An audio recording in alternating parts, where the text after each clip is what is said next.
হাজির হয়েছে সকলকে প্রীতি শুভেচ্ছা ভালোবাসা সহ মোবারকবাদ জানাচ্ছি।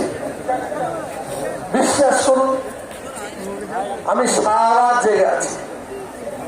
আমার আজকে ঘাড়ে আর এই হাতে এত ব্যথা। আমার ভাইপোকে পাঠিয়েছি, আমি আসবো না মনে করছিলাম, কিন্তু দেখলাম আমাকে ওখানে বক্তব্য রাখি আর না রাখি অন্তত উপস্থিত হওয়া দরকার।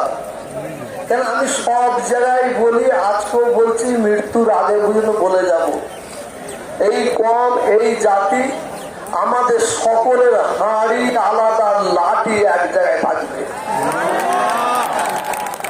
হাঁড়ি আলাদা, লাঠি এক জায়গায় থাকবে। অর্থাৎ আমি বলি, আমি যদি না থাকি মানুষ এইদিকে অন্য মেসেজ দেবে। অকাবীর সম্পর্কে একের পর এক ব্যক্তি বক্তব্য রেখেছে। সিদ্দিকুল্লাহ চৌধুরী সাহেব বলছিলেন বড় বড় মিডিয়ার লোক আসে না, বড় বড় মিডিয়ার লোক আসবে না। এরা যখন মুসলমানদের পাচার তলায় কামড়ানোর দরকার হবে, চাঁদা দরকার হবে, তখন এরা আসবে। এতে আমাদের ভয় কি আছে? যার আল্লাহ আছে তার সব আছে, যার আল্লাহ আছে তার সব আছে। কে এলো কে আসলো কে না আসলো এটা আমাদের কোনো ব্যাপার নাই। সিদ্দিকুল্লাহ সাহেব আজকে মিটিং ডেকেছে, সত্যিকারের মানুষ মন প্রাণে সাড়া দিয়েছে।